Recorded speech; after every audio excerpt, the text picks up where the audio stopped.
I notice a lot of people receive boundaries as punishment. And while I know it's popular to say if a person sees your boundaries as punishment, that's evidence that the boundary needs to be there. But I don't think we're talking enough about the people that are conflating punishment with their own boundaries. That a lot of the people that feel punished, that feel boundaries as a disciplinary action, aren't actually wrong. Boundaries are actually not designed to coerce good or preferred behavior from another person. Boundaries are designed to protect one person from the power or the potential harm of another person, ideally to the end of protecting the relationship. And so enforcing a boundary should obviously reinforce the integrity and dignity of both people. What I'm seeing all too often is folks using boundaries to try to get people to do or act a certain way. An example I see with a lot of husbands on Reddit that I've been kind of engaging with more recently is this idea of my boundary is that I will not respond to you or I will not speak to you when you're crying. Now, let me be clear, there are all kinds of boundaries that are designed to serve all types of purposes. But what I'm seeing often with this boundary around crying is that the goal of the boundary is to get the wife over time to stop crying, to essentially train through a disciplinary action, a revocation of attention, affection, and care, that if you cry, you will not get your needs met by me. This is neglect, and this is punishment.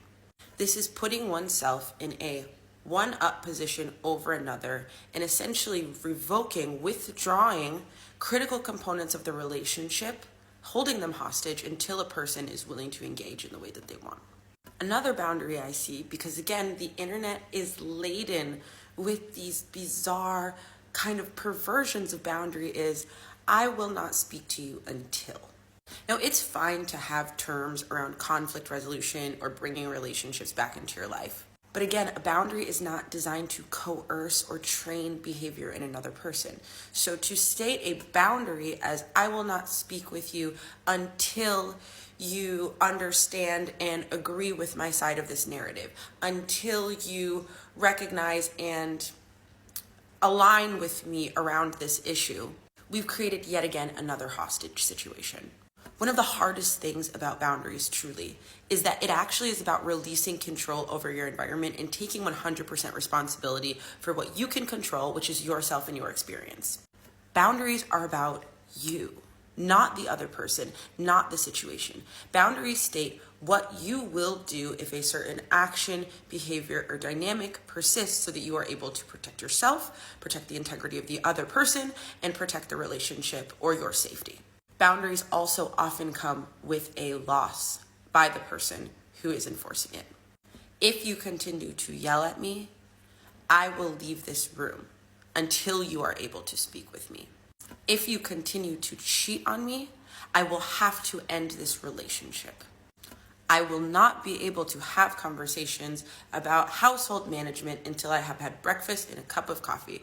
If you attempt to converse with me about these things, I will not be responsive, or I will remind you until I am ready to converse about them. Boundaries call into effect a very clear line. What will happen if this continues? So the other tricky thing about boundaries is we don't keep restating boundaries as the boundary is being crossed until the person takes the boundary seriously.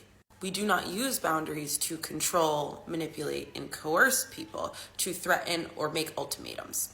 And frankly, the only person responsible for respecting and upholding our boundaries is ourselves. Now, when we make people aware of our boundaries, we're offering them a moment of reflection to treat us with respect, with dignity, to realize they're maybe backing us into a corner, dysregulating us, etc. And of course, we would hope the people nearest and dearest to us would take that seriously and respond accordingly with compassion, backing off, and respecting whatever the ask is, whatever the request is. But the boundary itself isn't a request. It's very difficult to understand when we are the ones dehumanizing others, because oftentimes we know and understand our own motivations. We are inside of our own thoughts and experiences, and we have a tendency to see ourselves as righteous, just, and good. This bias really sets us up for failure and sets us up to be quite dangerous to ourselves and others.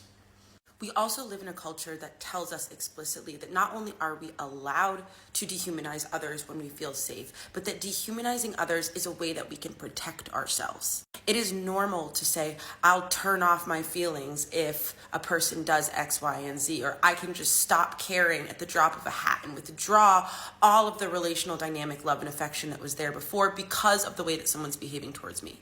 This is antisocial, and this is dehumanization. And there is no protection to be found in the dehumanizing of another person. There is no safety to be found there. Boundaries should ultimately serve and ask the question, what is the distance at which I can love myself and you at the same time? And what do I need to make sure that that is sustained and upheld? That I can get as near as I can to you, ideally, that I can get up close and personal and love you and love myself as safely as possible. I think a lot of the time what people are grappling with when they talk about frustration with their boundaries being violated or disrespected repeatedly is actually an interior frustration. It's a frustration with an inability to control one's circumstances, one's environment, and the actions and behaviors of another person. It's a deep sense of grief and sadness that comes with realizing that a person very well may not respect your boundary, may not respect what you need to feel dignified, loved, respected, cared for, and that you may in fact not be ready to leave that situation anyway. That stating that boundary over and over again, that getting more upset and extreme in how you apply that boundary over and over again isn't actually enough to coerce that behavior, because at the end of the day, we cannot control what other people do. We can only control what we do. And that is a very disorienting and sad experience to have, especially with someone that you care deeply about, that you want to treat you well. But as I said before, at the end of the day, a boundary is about what you are willing to accept yourself and what you are willing to do in the face of certain patterns, dynamics, and behaviors. And so as terrifying as it is to look at and see, sometimes we set boundaries that we are not, in fact, prepared to enforce. Sometimes we say, if you cheat on me again, I will leave this relationship. And what we are hoping that will actually do is convey to the other person the significance of our pain so that they will change their behavior. And when they in fact do not, we feel the sting of self-betrayal. We feel the self-loathing. We feel the fear, the pain, and the reality that even though we spoke that boundary clearly, we may not be in a position to uphold it. And that's a hard place to be. But again, it is never going to be possible. It is never going to be true that a boundary is going to get someone to respect us.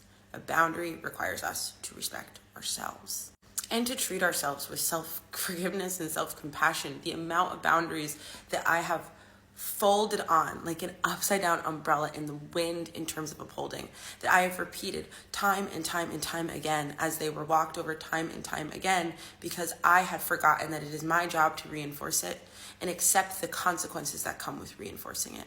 Accept the loss, the grief, the reality of the situation, which is that I'm simply not going to get what I want out of this person, situation, dynamic, job, whatever the case may be. So the two choices that I have are to stay knowing that and hope that eventually I can really hold that boundary for myself and leave, or to leave. It's one of those times that it's so easy, you almost don't think of it, to shunt that responsibility, that personal ownership of how you're treated and what's happening in your life to another person because what they're doing is objectively wrong. And in situations of abuse, in situations that even don't have to hit the scale of abuse, just disrespect, wrong is often wrong. We can see it clearly. Often even when we're doing it, we know it's wrong. But it's still not the other person's responsibility to hold that line. And it's challenging. I'm not saying it's an easy thing. But I think we need to have a little bit more nuance about these conversations when we're telling people that anybody who feels punished by their boundary obviously needs it there. Because the reality is sometimes we're using our boundaries not to protect ourselves, but to try to control other people. I just want to add one more thing at the end of this video because I'm getting a lot of comments about it. My videos are not for abusers, and I'm not going to stop having nuanced conversations because of the potential that an abuser may pick up a resource that is intended to build healthy relationships and use it maladaptively. Abusers will consistently take anything, therapy language, nonviolent communication, to use it and exploit it to their ends, and I just need us to remember that.